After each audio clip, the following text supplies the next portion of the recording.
বেশিরভাগ প্রকল্পের মানদণ্ড নিশ্চিত হয়নি জানিয়েছেন অর্থমন্ত্রী। নিশ্চিত করা হচ্ছে অর্থনৈতিক গণতন্ত্রায়ন।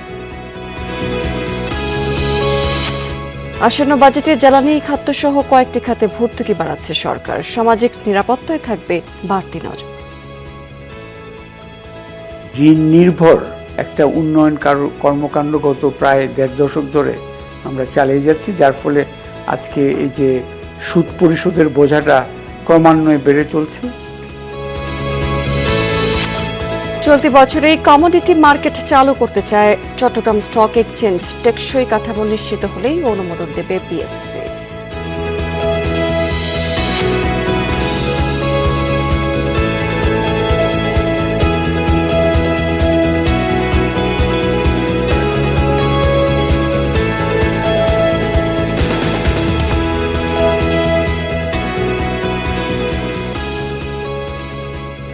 আমন্ত্রণ বিজনেস স্টোরিতে এতক্ষণ শিরোনাম দেখছিলেন, এবার চলে যাচ্ছে পুরো খবর এবং পুরো সময় জুড়ে আপনাদের সাথে থাকবো রাবেয়া স্মৃতি। দেশের যেসব প্রকল্প রয়েছে তার বেশিরভাগেরই মানদণ্ড নিশ্চিত হয়নি। শুধু রাজনীতিতেই নয়, অর্থনীতিতেও গণতন্ত্র নিশ্চিত করতে হবে, এমন মন্তব্য করেছেন অর্থমন্ত্রী আমির খসরু মাহমুদ চৌধুরী। পিকেএসএফ এর অনুষ্ঠানে মন্ত্রী আরও বলেছেন, আসন্ন বাজেটে শিক্ষা এবং স্বাস্থ্য খাতে বরাদ্দ বাড়াবে সরকার। বক্তারা বলেছেন, প্রান্তিক জনগোষ্ঠীর দক্ষতা বৃদ্ধি করা গেলে পাল্টে যাবে অর্থনীতি। ক্ষুদ্র ও মাঝারি এসব উদ্যোগে চাঙ্গা গ্রামীণ অর্থনীতি, তবে উৎপাদন আরও বাড়াতে দরকার আর্থিক ও নীতি সহায়তা। সকালে পল্লী কর্ম সহায়ক ফাউন্ডেশনের উদ্যোগে রেইস প্রকল্পের দ্বিতীয় পর্যায়ের উদ্বোধনী অনুষ্ঠানে দক্ষতা বৃদ্ধির মাধ্যমে কর্মসংস্থান নিশ্চিত করার বিষয়গুলো গুরুত্ব পায়। বলা হয়, প্রশিক্ষণ এবং অর্থের যোগান দিয়ে ছোট উদ্যোগগুলো বড় করা সম্ভব। আমি প্রত্যেক মাসে বিক্রি করি 9 থেকে 10 লাখ টাকা এবং আমার লাভ হয় 2 লাখ টাকার মতো। জীবন দক্ষতা উন্নয়ন প্রশিক্ষণ আমাকে আত্মবিশ্বাসী করে তোলে এবং নিজের জীবনের লক্ষ্য স্থির রেখে কিভাবে সামনের দিকে এগিয়ে যেতে হবে। রেইস প্রকল্পের আওতায় 2 লাখ তরুণ ও ক্ষুদ্র উদ্যোক্তাকে দক্ষতা উন্নয়ন আর্থিক সহায়তা দেবে পিকেএসএফ। সহায়তা করছে বিশ্বব্যাংক। 2030 সালের মধ্যে সরাসরি উপকৃত হবে প্রায় 4.25 লাখ মানুষ। 85% of the workforce in Bangladesh বাংলাদেশের মোট জনশক্তির 85%ই অপ্রাতিষ্ঠানিক খাতে নিয়োজিত, যা টেকসই অর্থনীতির জন্য কাম্য নয়। প্রাতিষ্ঠানিক কর্মে নিয়োজিত করতে সমন্বিত উদ্যোগ দরকার। the promise of what that informal সেক্টরের সবাই তো অশিক্ষিত না, সবাই যে কিছু জানে না তা না, কেউ জানে কেউ কম জানে। আমাদের এই প্রজেক্টের মাধ্যমে যে কম জানে তাকে বেশি জানে। আমাদের মতামত হবে যে এই প্রজেক্টের মাধ্যমে মানুষগুলো যে শিখলো এগুলো সাস্টেইন করবে, এগুলো ভবিষ্যতেও অব্যাহত থাকবে। অর্থমন্ত্রী বলেন, 4টি দিক বিবেচনায় নিয়ে প্রকল্প গ্রহণ করছে সরকার। নিশ্চিত করা হচ্ছে অর্থনৈতিক গণতন্ত্রায়ন। এখন আমাদের 1300 প্রজেক্ট প্ল্যানিং কমিশনে আছে। A lot of them has no value for money, no return on investment, never considered employment, never considered environment. আমরা অনেকগুলো প্রজেক্ট বাদ দিয়ে দিচ্ছি। বাংলাদেশের প্রত্যেকটি নাগরিকের বাংলাদেশের অর্থনীতিতে অংশগ্রহণ করার একটা অধিকার আছে। ক্ষুদ্র ও মাঝারি শিল্পের প্রসার এবং ক্ষুদ্র ঋণ ভিত্তিক কর্মকাণ্ডে সরকারের সহায়তা বৃদ্ধির আশ্বাস দেন আমির খসরু মাহমুদ চৌধুরী। পুরো গ্রাম শীতলবাটি বানাবো, আমরা তাদেরকে ঋণ দেব, স্কিল দেব। রিমন রহমান, যমুনা নিউজ, ঢাকা। বৈশ্বিক অস্থিরতা সামাল দিতে আসন্ন বাজেটে জ্বালানি খাদ্যসহ কয়েকটি খাতে ভর্তুকি বাড়াচ্ছে সরকার। ফ্যামিলি কার্ড, কৃষক কার্ড সহ সামাজিক নিরাপত্তামূলক খাতেও থাকবে বাড়তি নজর। কিছুটা বাড়ছে প্রণোদনার আকারও। নগদ ঋণ নেওয়ার ক্ষেত্রে চলতি অর্থ বছরের সমান বরাদ্দ রাখছে অর্থ বিভাগ। বিশ্লেষকরা বলছেন যে মধ্যপ্রাচ্য যুদ্ধ, অভ্যন্তরীণ সংকটের চাপ তৈরি হয়েছে। চাহিদা পূরণে অভ্যন্তরীণ আয় বৃদ্ধি করতে হবে। রিমন রহমানের রিপোর্ট। মধ্যপ্রাচ্যে চলমান যুদ্ধে বাধাগ্রস্ত হচ্ছে জ্বালানি তেলের সরবরাহ, চাহিদার তুলনায় কমেছে যোগান, ব্যাহত হচ্ছে শিল্পের উৎপাদন। তাই আগামী বাজেটে জ্বালানি অর্থাৎ বিদ্যুৎ, গ্যাসে ভর্তুকি কিছুটা বৃদ্ধি করতে চায় সরকার। বিশেষ করে গ্যাস ও বিদ্যুতে রাখা হচ্ছে বড় অঙ্কের বরাদ্দ। সংশোধিত বাজেটের চেয়ে বাড়ছে বিদ্যুতের ভর্তুকি। গ্যাসের ভর্তুকিতেও দেয়া হবে গুরুত্ব। মধ্যপ্রাচ্যের চলমান উত্তেজনার ফলে বৈশ্বিক পরিস্থিতি বিবেচনায় বিদ্যুৎ ও গ্যাসে দরকার অতিরিক্ত বরাদ্দ। খাদ্য নিরাপত্তা নিশ্চিত করতে এই খাতেও থাকছে ভর্তুকি। স্বল্প আয়ের মানুষদের জন্য ওএমএস, টিসিবি ও খাদ্য বান্ধব কর্মসূচি সারা দেশে চলমান রাখতে বাজেটে খাদ্য ভর্তুকি বাবদ মোট বরাদ্দ বাড়তে পারে প্রায় 10,000 কোটি টাকা। তবে সার আমদানি ও উৎপাদনে ভর্তুকির পরিমাণ বড়। ফ্যামিলি কার্ড, কৃষক কার্ড কর্মসূচি বাস্তবায়নও লাগবে অতিরিক্ত বরাদ্দ। 140টা প্রকল্প বা 150টার কাছাকাছি প্রকল্প, এগুলো বাস্তবায়ন করা সত্যিকার অর্থে এটা একটা দুঃসাধ্য ব্যাপার। কাজেই এই কর্মসূচিগুলোকে আমাদেরকে ফ্যামিলি কার্ডের মাধ্যমে আপনার যে সত্যিকার অর্থে যারা এই সুবিধাটা, এই সামাজিক কর্মসূচি, নিরাপত্তা যাদের সবচেয়ে বেশি প্রয়োজন তাদের কাছে দেওয়ার জন্যে আপনার এই ধরনের কর্মসূচিগুলোকে এখনকার যে আছে সেগুলোকে আস্তে আস্তে সেগুলোকে কমিয়ে এদেরকে ফ্যামিলি কার্ডের আওতায় নিয়ে আসতে হবে। চলতি অর্থ বছরের চেয়ে আগামী বাজেটে সরকারের বাড়বে প্রণোদনা খাতে ব্যয়। বিশেষ করে কৃষি খাত, রপ্তানি, নগদ, পাটজাত দ্রব্যাদি এবং রেমিটেন্স খাতে ব্যয় হবে প্রণোদনার অর্থ। সংশোধিত বাজেটের তুলনায় রেমিটেন্স খাতে প্রণোদনা বৃদ্ধি করতে চায় সরকার। ধারণা করা হচ্ছে এই খাতে বাড়তে পারে ব্যয়। ঋণ গ্রহণের লক্ষ্য নির্ধারণ করা হচ্ছে চলতি অর্থ বছরের মতোই। মধ্যমেয়াদী অর্থনীতির বিকাশের জন্য মধ্যমেয়াদের সিগন্যালগুলো কি, সেগুলো খুব জোরালোভাবে এখানে আসা দরকার। ব্যক্তি খাতের জন্য কোন সিগন্যালগুলো যাচ্ছে? ঋণ নির্ভর একটা উন্নয়ন কর্মকাণ্ড গত প্রায় 1.5 দশক ধরে আমরা চালিয়ে যাচ্ছি, যার ফলে আজকে এই যে সুদ পরিশোধের বোঝাটা ক্রমান্বয়ে বেড়ে চলছে। সবকিছু ঠিক থাকলে 2026-27 অর্থ বছরে ভর্তুকি, প্রণোদনা এবং নগদ ঋণ খাতে বরাদ্দ রাখা হচ্ছে জিডিপির 1.7%। টাকার অঙ্কে যা 1,16,000 কোটি টাকার কিছু বেশি।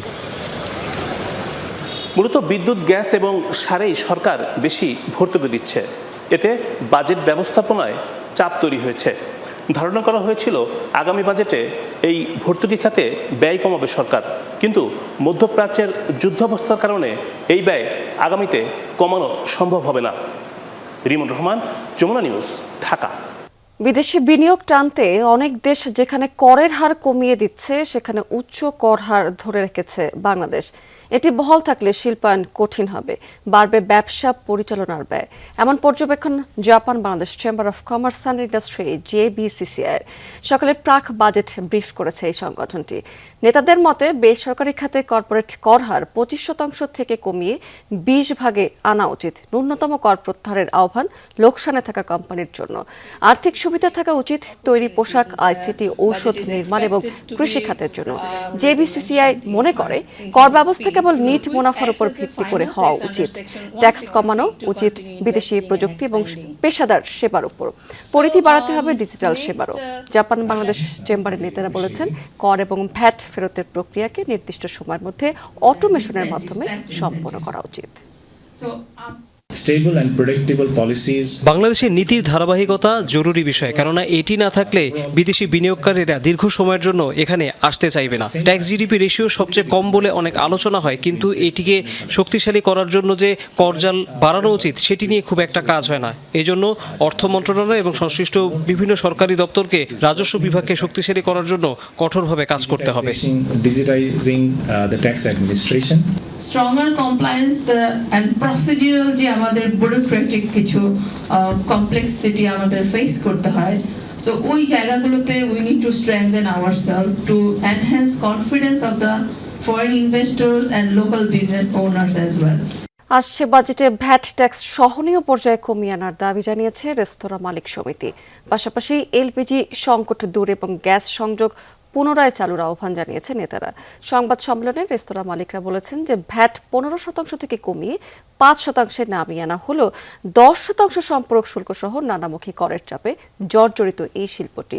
বাজেটে উৎসে কর প্রত্যাহারের দাবি জানিয়েছেন তারা আরও বলেছেন যে রেস্তোরাঁ খাতের জন্য ওয়ান স্টপ সার্ভিস চালুর প্রতিশ্রুতি এখনও পর্যন্ত বাস্তবায়ন করা হয়নি। একটি রেস্তোরাঁ চালু করতে 10 থেকে 12টি সংস্থার অনুমোদন নিতে হয়। এজন্য 2 থেকে 6 মাস পর্যন্ত সময় লাগে। এতে ভোগান্তি বাড়ছে। অভিযোগ করা হয়েছে অভিযানের নামে রেস্তোরাঁ ব্যবসায়ীদের হয়রানি করা হচ্ছে। সংবাদ সম্মেলনের নেতারা রেস্তোরাঁ খাতকে শিল্প হিসাবে ঘোষণার আহ্বান জানিয়েছেন। বলেছেন, কর্পোরেট আগ্রাসনের কারণে রেস্তোরাঁ খাতের উদ্যোক্তাদের টিকে থাকা কঠিন হয়ে পড়েছে। রেস্তোরাঁ সেক্টরকে শিল্প ঘোষণার বাস্তবায়ন করতে হবে। ঢাকা ও উত্তর দক্ষিণ সিটি কর্পোরেশনের ট্রেড লাইসেন্স নবায়ন ও ও ইস্যু পুনরায় চালু করতে হবে। রেস্তোরাঁ সেক্টরে ট্রেড ইউনিয়নের নামে মালিকদের জিম্মি, হয়রানি ও চাঁদাবাজি সহ সকল সন্ত্রাসী কর্মকাণ্ড বন্ধ করতে হবে। প্রস্তুতি সম্পন্ন হলেই দ্রুত কমোডিটি এক্সচেঞ্জ চালু করা হবে বলে জানিয়েছেন BSEC commissioner Farzana Lalarukh. Chattogram stock exchange এবং ক্যাপিটাল মার্কেট জার্নালিস্ট ফোরাম আয়োজিত কমোডিটি এক্সচেঞ্জ বাংলাদেশ পার্সপেক্টিভ শীর্ষক কর্মশালার উদ্বোধনী অনুষ্ঠানে এমন মন্তব্য করেছেন তিনি। কমোডিটি এক্সচেঞ্জ সরাসরি পণ্য বেচাকেনার প্ল্যাটফর্ম নয়, এখানে ফিউচার কন্ট্রাক্ট সেটেলমেন্ট হবে। প্রথম ধাপে ক্যাশ সেটেলমেন্ট চালু করা হবে, পরের ধাপে ধাপে ফিজিক্যাল ডেলিভারি যুক্ত করা হবে। ফারজানা লালারুখ আরও বলেছেন, কমোডিটি ডেরিভেটিক্স মার্কেট চালুর আগে এর ভিত্তি শক্তিশালী করা হচ্ছে। বিশ্বব্যাপী মিউচুয়াল ফান্ড অনেক শক্তিশালী অবস্থানে থাকলেও বাংলাদেশে তা সম্ভব হয়নি এখনো পর্যন্ত। চট্টগ্রাম স্টক এক্সচেঞ্জের চেয়ারম্যান AKM হাবিবুর রহমান জানিয়েছেন, কমোডিটি এক্সচেঞ্জ চালুর জন্য এখন পর্যন্ত প্রায় 100 কোটি টাকা বিনিয়োগ করা হয়েছে। প্রস্তুতিও শেষ পর্যায়ে রয়েছে।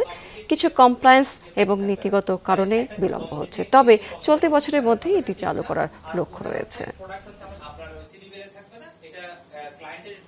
বন্ড মার্কেটে কিছুটা উন্নতি আমাদের হয়েছে, কিছুটা বন্ডের মার্কেটে আমরা কিছুটা আশার আলো দেখতে পাচ্ছি। প্রাইস ডিসকাভারি আরেকটা হচ্ছে হেজিং, এই দুটো কাজ কিন্তু এখানে অনেক বেশি হবে এবং এখানে যে সেটেলমেন্ট সেটার প্রক্রিয়া কিন্তু totally different. Stock exchange regulatory authority সকলকে আসলে একযোগে কাজ না করলে কোনো প্রজেক্ট, কোনো প্রোডাক্ট, কোনো বাজার তৈরি করা একেবারেই অসম্ভব। বহুমুখী সংকটে চট্টগ্রামের কাঁচা চামড়া শিল্প। এবারও কোরবানি ঈদের আগে ন্যায্য মূল্য প্রাপ্তি নিয়ে শঙ্কায় পড়েছেন আড়তদাররা। তাদের অভিযোগ, বন্ধ হতে হতে চট্টগ্রামে এখন রয়েছে মাত্র একটি ট্যানারি। বিক্রির জন্য তাকিয়ে থাকতে হয় ঢাকার ট্যানারি মালিকদের দিকে। তাদের কাছেও পাওনা প্রায় 20 কোটি টাকা। চট্টগ্রামের কাঁচা চামড়ার মূল আড়ত নগরীর আতুরা ডিপো এলাকায় প্রতি বছর কোরবানি ঈদে সংগ্রহ করা প্রায় 3.5 লাখ চামড়া সংরক্ষণ করা হয় এখানে। এরপরই আড়তদাররা পড়েন সংকটে, যথাসময়ে বিক্রি করতে পারেন না, পান না ন্যায্য মূল্য। এবারও কোরবানির আগে শঙ্কার কথা তুলে ধরলেন তারা।